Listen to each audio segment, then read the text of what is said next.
Hi friends, good morning. இன்னைக்கு வந்து காலைல மார்னிங் டிஃபன் தான் பார்க்குறீங்க. எல்லாருக்கும் வந்துட்டு இந்த இடியாப்பன்றது வந்துட்டு அது ஏதோ ரொம்ப பெரிய ப்ராசஸ் மாதிரி நினைக்கிறாங்க. அது ரொம்ப ஈஸி தான். ஆனால் சில பேர் அது செய்ய தெரியாமல், ஏன்னா நிறைய பேருக்கு பிடிக்கும், ஆனால் அது செய்ய தெரிய மாட்டேது. ஆனால் ஈஸியாக நான் சொல்லித்தரேன், வாங்க பார்க்கலாம். இடியாப்பத்துக்கு தேவையானது வந்துட்டு பச்சரிசி மாவு. பச்சரிசி மாவு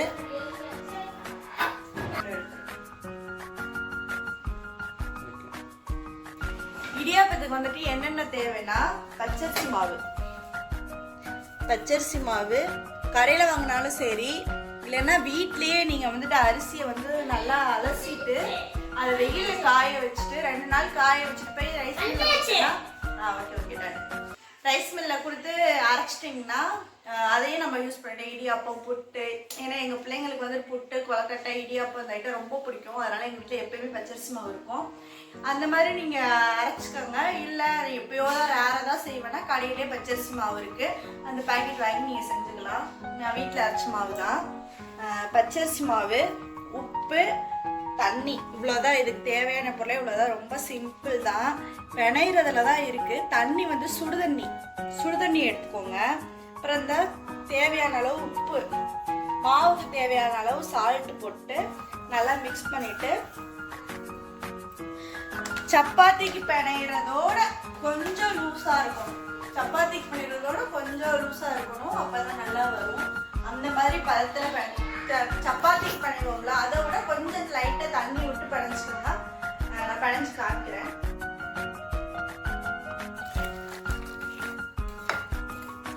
சுடுதண்ணியா?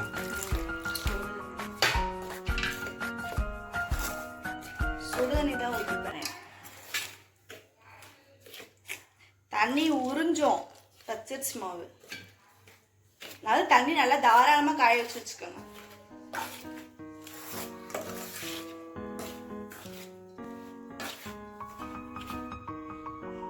இடியாப்பத்துக்கு அடிஷ்னல் அதுக்கு வந்துட்டு தேங்காய் பால் இருக்குல்ல, தேங்காய் அரைச்சி தேங்காய் பால், தேங்காய் அரைக்கிறப்ப அதில் ஒரு ஏலக்காய் போட்டு அரைச்சிங்கன்னா நல்லா மணமாக இருக்கும். தேங்காய் பால், சர்க்கரை, அவ்வளோதான்.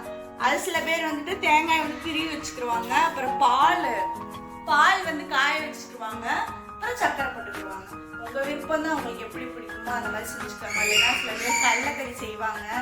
ஆனால் நான் வந்துட்டு குழந்தைங்க கிட்ஸ் இருக்கிறதுனால வந்துட்டு நாங்கள் வந்து தேங்காய் பால் தான் அரைச்சி ஊற்றுவேன் நான்.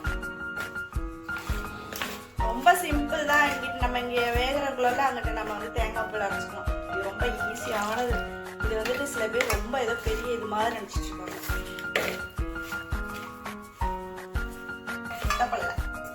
நமக்கு கை தான் ஆயுதம். கை தான் நல்லா சீக்கிரமாக மாவு பிணையும். கரண்டிலெல்லாம் சரியாக செட் ஆகாது.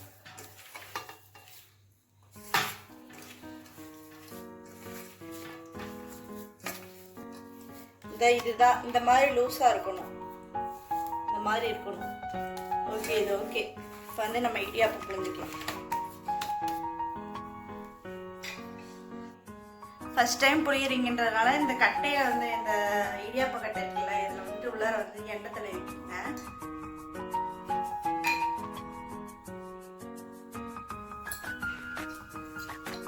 நல்லெண்ணெயா? எண்ணெய் உங்களுக்கு அமுக்குறது கஷ்டமா இருக்கும் அப்படின்றது. ஆனால் ரொம்ப ஈஸிங்க. இது வந்து பெரிய வேலையெல்லாம் இல்லை. ஆனால் இடியாப்பமா இது எப்படி செய்கிற அப்படின்னு கேட்குறாங்க. ஆனால் ரொம்ப ஈஸி, சிம்பிள் தான். இதுதான் மாவோட பதம்.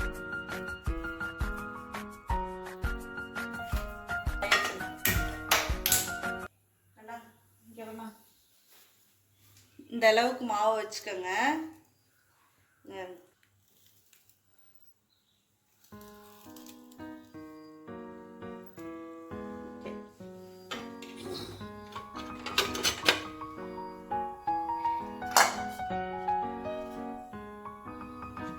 அஞ்சு நிமிஷத்துல வந்துடும். இடியாப்பம் ரெடி ஆயிடுச்சு. பார்த்தீங்களா, கடையில மாதிரியே இருக்கா? இது ரொம்ப ஈஸி தான்.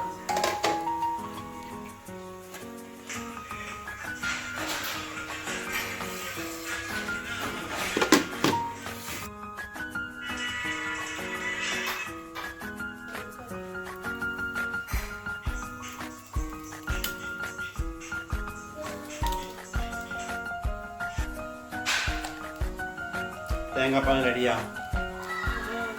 தேங்காய் அரைச்சாச்சா? தேங்காய் அரைச்சு அப்படியே பண்ணலாம்.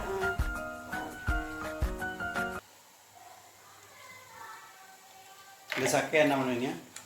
சக்கையை உங்க வாயில திணிப்பேன். என் வாயிலையா? அதை சாப்பிட்டா நல்லது. சரி சாப்பிடுங்க. சாப்பிட்ற பக்கத்தில் வச்சிடறேன்.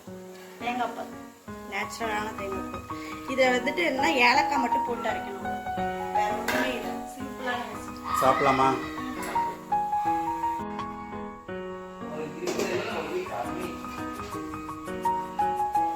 தேங்காய் பால்